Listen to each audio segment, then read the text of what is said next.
burned skin, nausea, extreme fatigue, high fever, uncontrollable vomiting, seizures, and death. These horrifying symptoms of radiation poisoning were experienced by the brave souls working at the Chernobyl nuclear plant when it exploded in 1986. But here's the twist. Similar symptoms have been reported by individuals who have come into proximity with non-human aerial vehicles.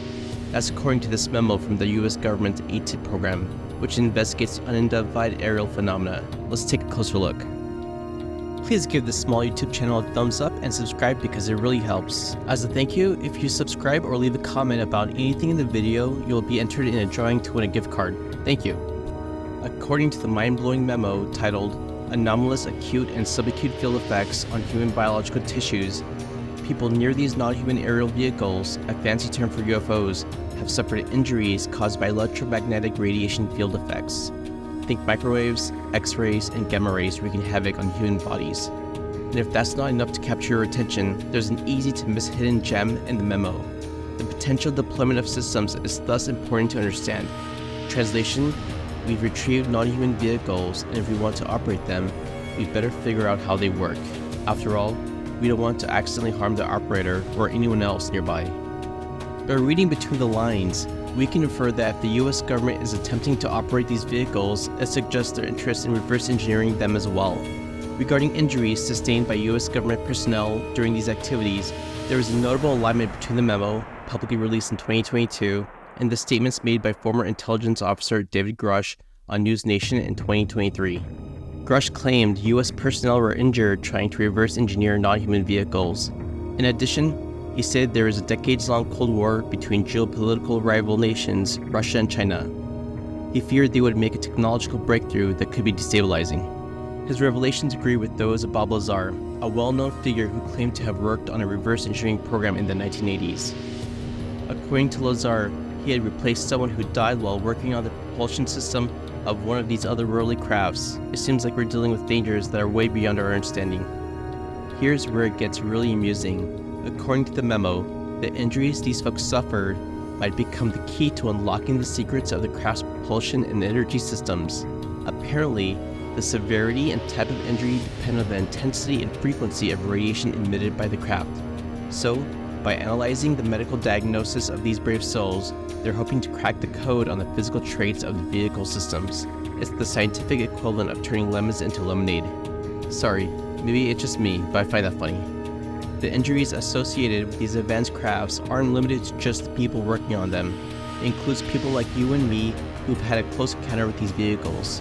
Take the Catch Landrum case, where a trio fell ill after encountering an octahedron-shaped craft with an odd plume emanating from the bottom. This is just one example among many.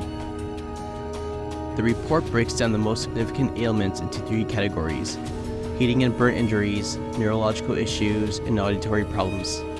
Some of the most frequently reported symptoms include burns, fever, pain, headache, numbness, diarrhea, hair loss, boils, irregular heartbeats, anxiety, and trouble sleeping. It's as if these encounters come with a whole menu of bizarre side effects, turning it into a peculiar mix of sci-fi and medical drama. So what kind of mind-bending technology are we dealing with here?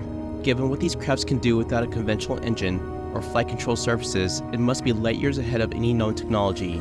While theories abound, nothing has been confirmed, and the memo doesn't make any concrete suggestions.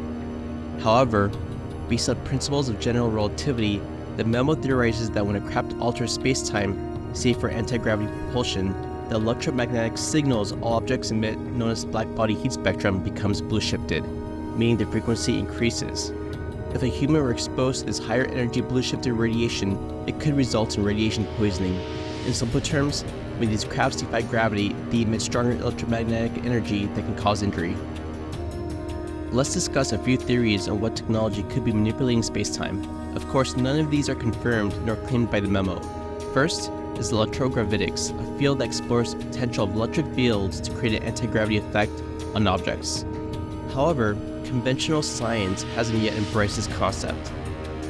Another theory is of an arcane technology that can harness zero-point energy, the innate energy of the space-time vacuum, possibly combined with electrogravitics. The memo's authors did not mention this possibility, but I think it's the most glaring rationale for what this technology could be. That is, a nuclear energy and propulsion reactor. Nuclear reactions are known to emit dangerous electromagnetic and neutron radiation, both of which can lead to radiation poisoning, so it's no brainer that one may think they are involved. We already have fission power plants and controlled fusion reactors that could be a source of a vast amount of energy, but these tend to be absolutely huge. If these crafts use this technology as an energy source, the reactors must have been miniaturized. As for the propulsion, nuclear rocket propulsion has been around for decades. Perhaps the plume seen in the cached Landrum case is a nuclear propulsion engine. I wonder why the memo's authors would not discuss nuclear reactors as a source of the radiation poisoning. Let me know what you think it could be in the comments below. We find ourselves face to face with unknown dangers and mysteries that challenge our understanding of the universe. These technologies surpass anything we can fathom. It's like a bunch of spider monkeys attempting to operate a Tesla. But one thing's for sure, we better buckle up because this mind-bending journey has only just begun.